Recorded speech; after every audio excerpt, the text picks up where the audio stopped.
Wagai. Obon wagai. Wagawame. Oga fugabe.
Wagai. Wagai.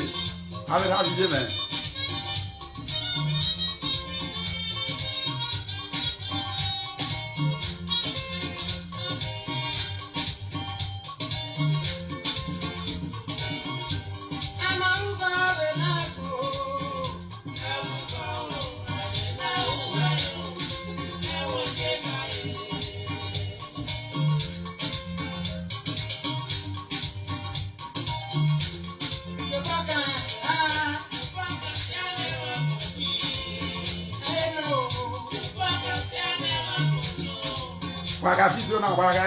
Wagai.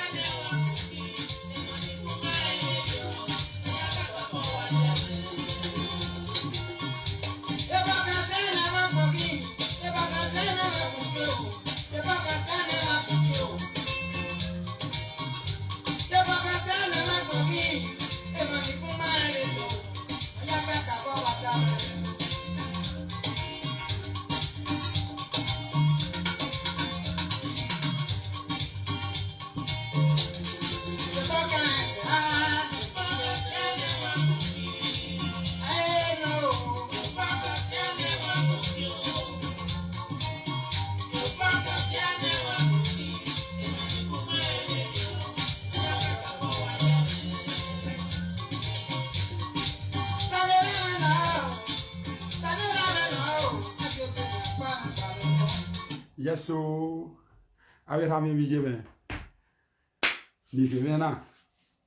Happy New Year in advance. Happy New Year. It will be it will go. It one more boy, it one more well. What I will have you. Come well. It will have a Happy New Year. Tomorrow I like New Year. So it only bude na nuwa. Abi rabi jeme. Abi temeni ko. Nuwa wo. Tomorrow, Allah, ukiobon 2021. Nuwa wo. No mazen nomos no me ni ya me uweko no ya me no mazen no me. Ki ba wa hiye nuwa wo. Nuwa ya gbo ba dole doli. Nuwa wo. Ovi gbo no wo ge me na, ovi awusakin. Tenu ya je imi afefe no me ya dole bo yi wala wo wara gia ya kon for social media all social media presenters who presenter wala wo wa gia yo bo we hoy imi da do he we da do he wala wo wa ya be da do he beti Jesu no me mafa happy new year to akwe no akwa ibe lao so na we nive do gwe ifa ya fefe be gun mi di owo wa ga fiti ona so that ifa ya fefe no be ruwe ni ya fefe nya make na be nya make na fefe nya make na be ya iunwenwa wala ho so wala ho emi ni redo ta be tene na abera me mi yeme ni geme na wala to wa be ave ni kawo ya fefe ni kawo ni ma ave dion ya gato ya me be no wala ho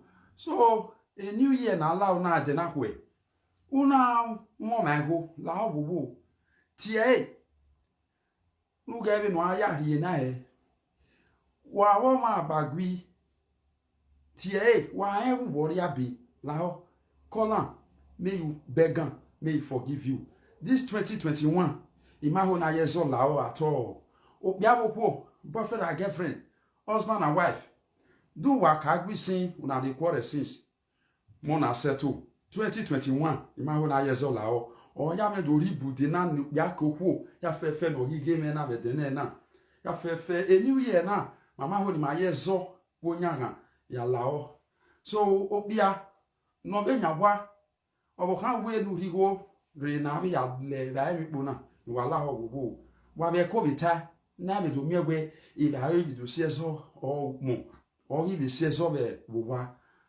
abi ko ya fefe ni ire we bo ni fefe o sa ti wa o sa ti ba wa so no wala ho wo idori bude na no bia no ko ya fefe kemi no ma hi u ba no wala ho mwa ya boy 2021 na na ya gwi hi at all this 2020 not before quarter 21 this 2021 na ya gwi so no wala ho if man do you something you woman wey dey look me so forgive am you or this man if your woman do something forgive her em na yeso ma no wala ho o sa ti wa ya fefe ina me do le ma hie ido kam obia yi no ho hi no if you look yourself say you big you get big tummy so ina me do le ma hie na where emi so be run na be because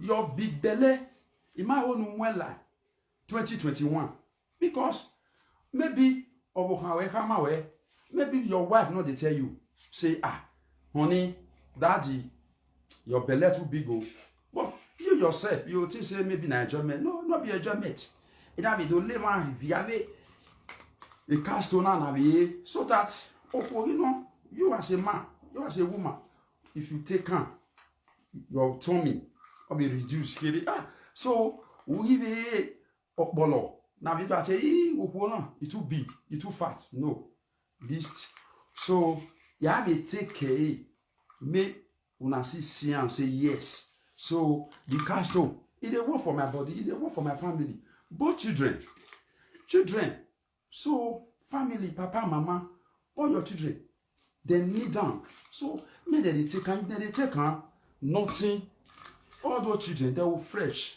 some people they will go the back arrow white back arrow too or whatever till they rub their children no not juice cream just inbox me so you go see everything all smooth some children they don't look like say they born them for Europe go be like say they born them for Africa so because the blood wey dey their body you know shine rich so who go love me find me you go find me so I go find you the solution so obia your woman dey complain you too fat so go love me emi ya fefe ga tuna so wala ho era me biye me igba kibe ko ya fefe wa ga fiti ona so that ma ya fefe no be hoen ni ya me kira be yes ibude no rebe de na ibude rebe de na we imaho na yezola 2021 so 2021 not before quarrel my brothers and my sister please I want to beg you all this 2021 not before quarrel man If your woman offend you, forgive her. Forgive her. So that me when I use echo hear me, sweetie, lovey, to enter this new year. This new year not be for quarrel. Check yourself. You quarrel 2020. You want to see carry the quarrel enter 2021? No, my brother. My sister, you way they say, no, I will not forgive her. Your children, papa, you don't want to forgive her. Why? Why? Forgive her. You as a woman, your mates, you they look them, say, this one, you not forgive your husband, me not go forgive. Oh, not be so. Forgive your guy. May una jolly together. As way happiness day, it is sent. It be like say they spray perfume there. They don't spray perfume because the family they unite. So my brother and my sister, wanna share this video. Everyday blessing. Or guagwana. Everyday blessing. I they talk to you now today. So I say, may we all of us, may we use happiness. My brother and my sister, please, if you know say you dey quarrel with your guy, go settle with him. That man, if you know say you dey quarrel with your wife, go settle with him. 2021 not before quarrel. Not before quarrel, my brother, my sister. So, may I use myself to make example so that I know say yes, it dey really dey work. So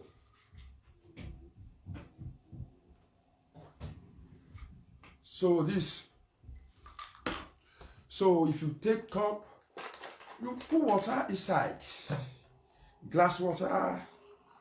So if not this one, or if not this one, or if not this one, so it will make you the jolly. It will make your wife love you. It will make your husband love you. My brother, my sister, not use I commonize am. Find me come. So you go see the Now we take every day. We take every day. So me and my family, we dey jolly. Everything smooth. You way they look me so. Forgive your wife. Forgive your husband. This 2020, you know good. May we use quality enter. I beg you now. Mona forgive una papa, una mama, anything, anybody around you. It provoke you. It make you vex. Forgive. Not use this 2021. Use quality enter. I beg you now. So more chance more.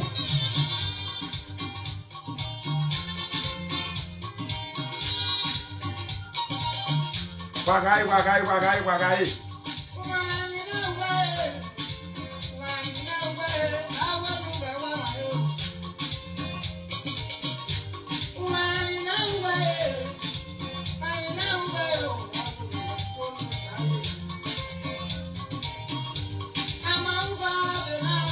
So mostly dance more because 2020 it don't finish today. Now today 2020 finish. So tomorrow now another year we enter. Many people dey hospital. Many people dey grave. You not dey hospital. You not enter grave. You dey breathe. Why you no go? Thank God. Why you not jolly? So may we dance more so that may we continue.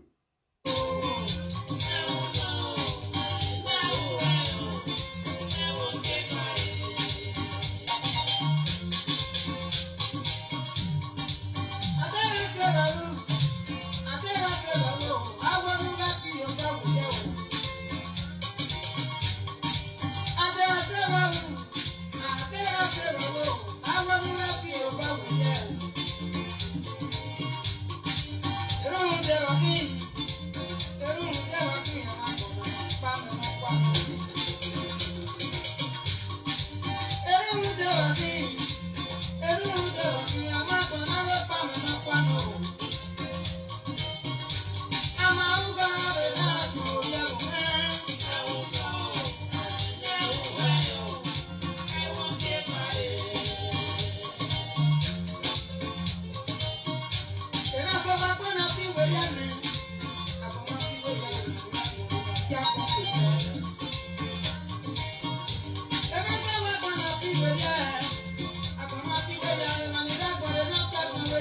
Wagaye.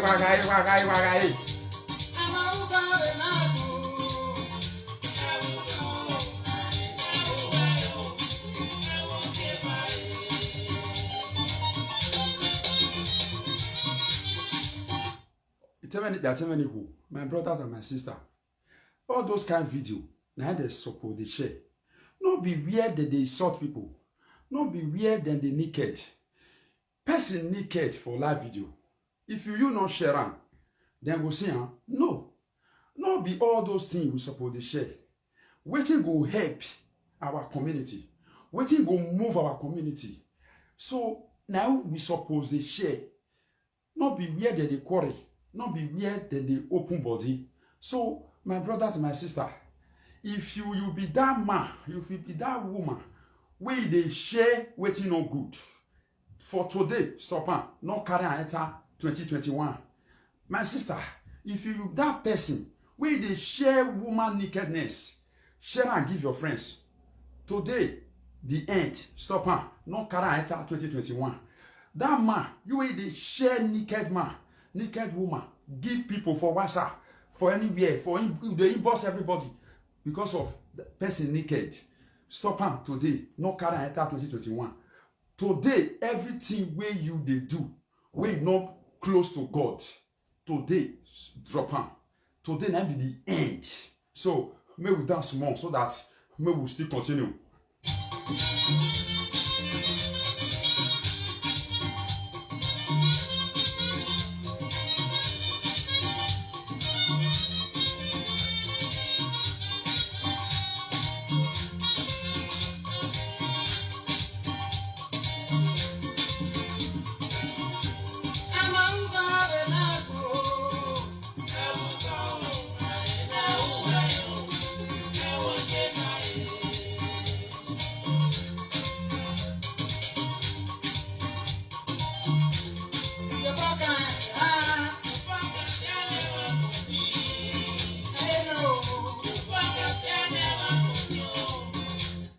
Yeah, my brothers and my sister, if now see this video, Everyday Blessing TV, wanna subscribe to my channel, wanna go YouTube, that hand wanna take subscribe, you not go remove, you not go comot anything from our body.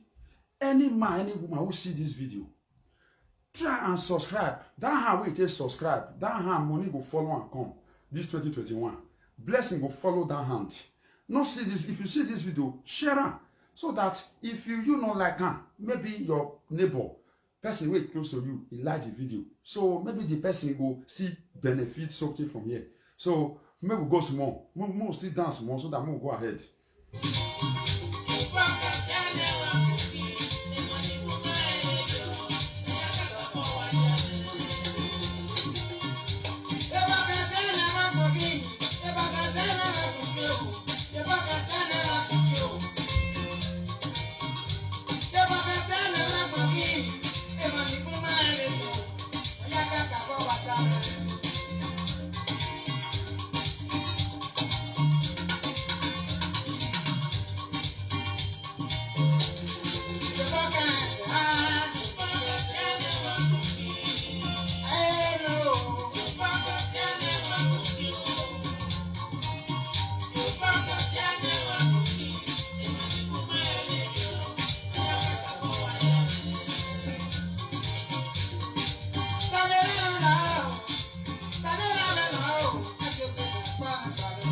Yes, so happy new year to all my fans who like me, who hate me.